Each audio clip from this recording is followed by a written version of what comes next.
Bismillah wassalatu wassalamu ala rasulillah wa ala alihi wa ashabihi wa man wala. Teman-teman pengajian Nahwu Shorof dan Bahasa Arab, Assalamualaikum warahmatullahi wabarakatuh. Biasanya orang itu menghindari kesulitan. Psikologi orang itu menghindari kesulitan. Termasuk kalau ada pengajian yang sulit-sulit, model kita ini Nahwu Shorof, Bahasa Arab, itu nggak demen orang. Jadi orang yang pada umumnya itu senang yang mudah-mudah, yang asik-asik, yang ketawa-ketawa kan gitu. Untuk menghindari kejenuhan, maka perlulah suatu seni dalam menyampaikan. Dalam pengajian pun perlu seni, artinya supaya orang tertarik untuk mendengarkan dan untuk mengikuti kajian itu kan gitu. Untuk masalah Nahwu Shorof, kemudian ilmu hadis, kemudian ilmu waris itu agak sulit gimana caranya supaya masyarakat tertarik, karena ini ilmu yang sangat penting. Baik, langsung saja. Kemarin kita sempat membahas mengenai kalam. Kalam itu adalah ungkapan yang sempurna, kan kita. Ungkapan yang sempurna baik secara susunannya ataupun secara makna. Nah, kita sekarang akan membahas mengenai susunan kalamnya atau penyusun kalam. Kalau dalam bahasa Indonesia itu ada istilah kata. Ya, ada 10 kan kata itu dalam bahasa Indonesia. Ada kata benda, ada kata kerja, ada kata sifat, ada kata sambung. Itu sampai ada 10 itu kan. Jadi susunan-susunan kata yang menempati posisi subjek, predikat, objek, kemudian keterangan, jadilah suatu kalimat. Kalimat itu yang bisa difahami, disebut dengan kalimat efektif atau kalimat sempurna. Dalam bahasa Arab pun demikian, cuma istilahnya yang berbeda. Dalam bahasa Arab ada istilah kalimat. Kalimat itu satu lafad atau satu kata. Contohnya Muhammadun, nah itu kalimat. Contohnya misalkan Nasoro, itu satu kalimat. Susunan-susunan dari kalimat terbentuklah pola menjadi sesuatu yang bisa dipahami. Pola ungkapan yang bisa dipahami disebutlah kalam. Kemarin kan sudah kita bahas kalam. Kalam adalah ungkapan yang sempurna, baik secara makna ataupun susunannya. Nah, yang akan kita bahas sekarang ini adalah penyusun-penyusun kalam. Kalau dalam jurumiyah itu bahasanya itu adalah wa aqsamuhu salasatun ismun wa fi'lun wa harfun ja'a li ma'nan. Adapun bagian-bagian kalam itu atau kalam itu disusun oleh 3 bagian. Yang pertama isim, yang kedua fi'il, yang ketiga huruf. Huruf yang memiliki makna. Nah, kita akan kenalan ini. Apa itu isim, apa itu fi'il, apa itu huruf. Sekarang yang pertama isim. Apa itu isim? Isim secara bahasa itu adalah ma dalla ala musamma, sesuatu yang menunjukkan terhadap nama. Segala sesuatu yang menunjukkan nama itu adalah isim. Baik nama orang, nama tempat, nama binatang, nama apa lagi. Nama segala sesuatu itu namanya isim. Kalau kita nanya sama orang dengan bahasa Arab, kenalan misalkan, Mas muka, apa namamu? Atau man ismuka, siapa namamu? Kan gitu. Itu isim. Isim itu nama kalau secara bahasa. Kalau secara istilah, isim itu adalah kalimatun dallat ala makna fi nafsiha walam taktarin biz zaman. Artinya, kalimat yang menunjukkan terhadap makna yang ada dalam dirinya. Jadi kandungan makna itu sudah ada dalam dirinya si kalimat tersebut dan tidak terkait dengan waktu.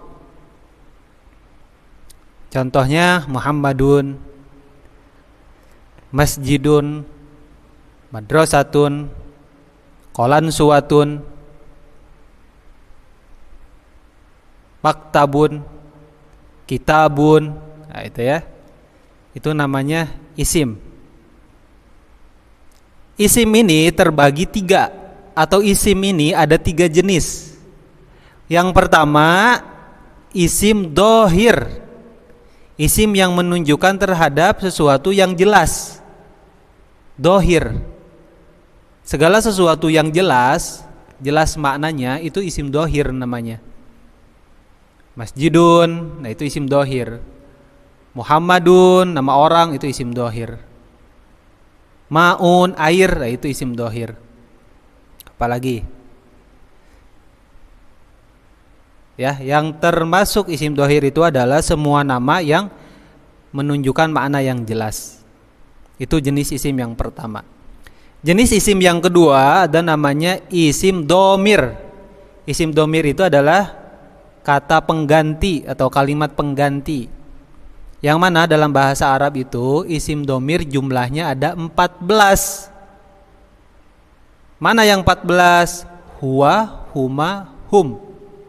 Hiya, huma, hunna. Anta, antuma, antum. Anti, antuma, antunna, ana, nahnu. 14. Itu isim domir, jenis isim yang kedua. Jenis isim yang ketiga adalah isim mubham. Mubham itu samar. Sedikit kita perdalam sedikit dalam masalah isim mubham ini. Isim mubham ini kebagi 2. Ada isim isyarah, ada isim mausul. Kalau isim isyarah itu kata tunjuk, ini itu. Kalau ini hada, kalau itu zalika. Ya. Ini perkenalan aja, nanti kita perdalam lagi. Yang kedua, ada isim mausul. Isim mausul itu pun kebagi 2. Ada isim mausul yang khusus, ada isim mausul yang umum. Isim mausul khusus model alladzi, alladzani atau alladaini, alladzina atau allati, allatani atau allataini, allatina. Itu isim mausul yang khusus. Ada isim mausul yang umum. Isim mausul yang umum ini kebagi 2. Ada yang isim mausul lil akli, ada isim mausul lil ghairil akli. Isim mausul akli itu adalah katanya man. Bentuknya man. Mim nun. Man. Siapa? Yang menunjukkan terhadap sesuatu yang berakal. Kalau ma sekarang, yang kedua, isim mausul yang sifatnya umum tapi menunjukkan terhadap segala sesuatu yang tidak berakal. Ma hada, apa ini? Nah, itu. Nanti kita perdalam di yang selanjutnya. Itu ya, penyusun kalam. Yang pertama itu ada namanya kalimat isim. Yang kedua sekarang fi'il. Apa itu fi'il? Fi'il secara bahasa atau secara lughah adalah al-hadatsu. Al-hadatsu itu adalah pekerjaan. Model kita nanya sama bahasa Arab sama teman kita, madza fa'alta? Apa yang kamu kerjakan? Fa'alta itu kan dari kata fi'il. Ya, maknanya hadatsa, pekerjaan. Kalau menurut istilah, fi'il itu adalah kalimatun dallat ala ma'na fi nafsiha waqtaronat biz zaman. Kalimatun dallat ala ma'na fi nafsiha waqtaronat biz zaman. Kalimat yang menunjukkan makna, yang mana makna itu ada dalam dzatiyahnya, yang terkait dengan waktu. Itu fi'il. Apa itu waktu? Waktu itu adalah kejadian. Kejadian masa lampau, kejadian masa sekarang, kejadian yang akan datang. Itu namanya waktu. Nah, fi'il ini terkait dengan 3 waktu itu. Contohnya misalkan dhahaba, saya telah pergi. Itu fi'il. Fa'ala, saya telah melakukan. Amala, saya telah beramal. Ya. Seperti isim, fi'il pun ada 3 jenis. Jenis yang pertama, fi'il itu ada namanya fi'il madi. Yang kedua fi'il mudhari. Yang ketiga fi'il amar. Pertama, fi'il madi. Fi'il madi itu adalah fi'il yang menunjukkan terhadap waktu yang sudah dikerjakan atau pekerjaan yang sudah dilakukan, itu fi'il. Misalkan zahaba, saya telah pergi, itu fi'il madi. Yang kedua fi'il mudhari.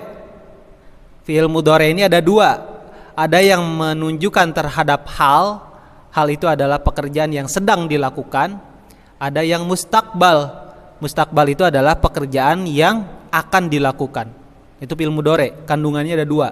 Ada hal, ada istiqbal.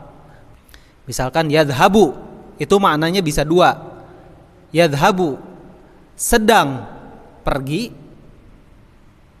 atau akan pergi.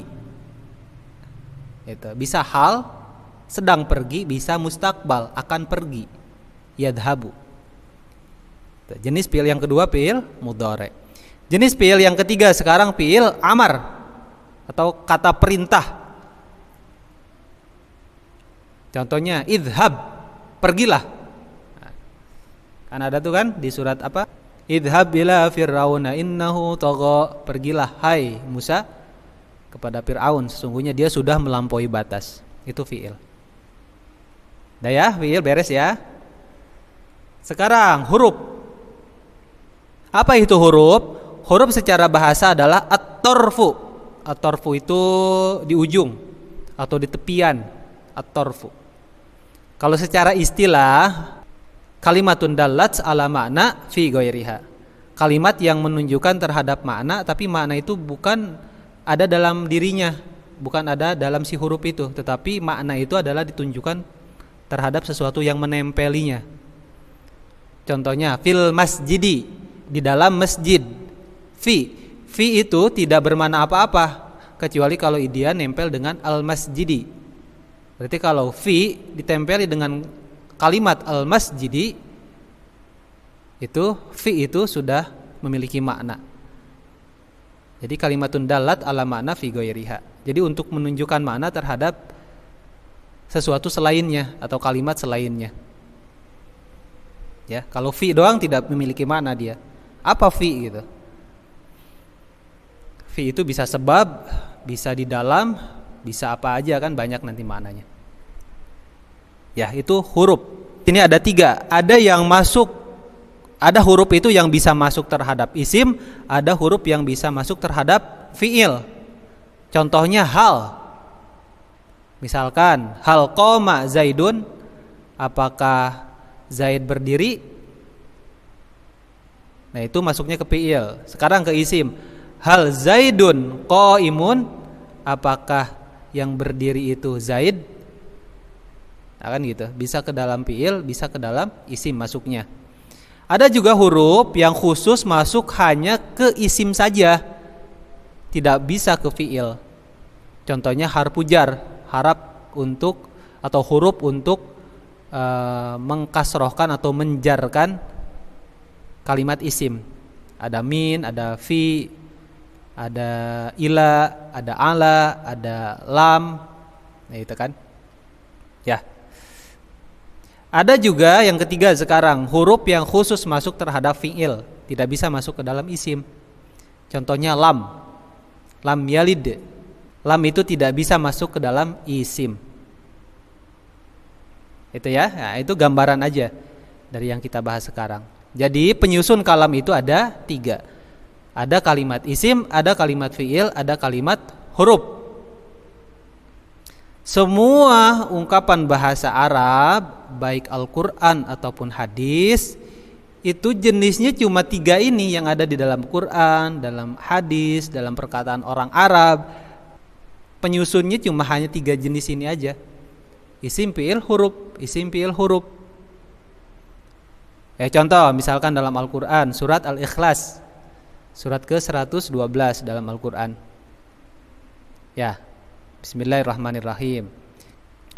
Qul huwallahu ahad. Qul jenisnya itu adalah fi'il. Fiil apa? Fiil amar. Ya, kul, katakanlah.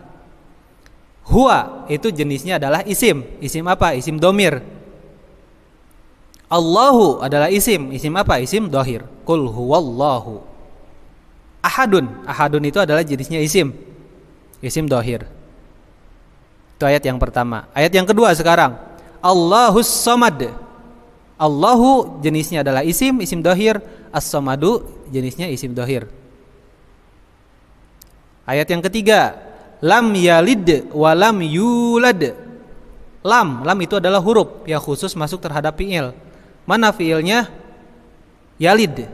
Yalid itu fiil mudhari. Walam yulad. Ada 3 di sini kan?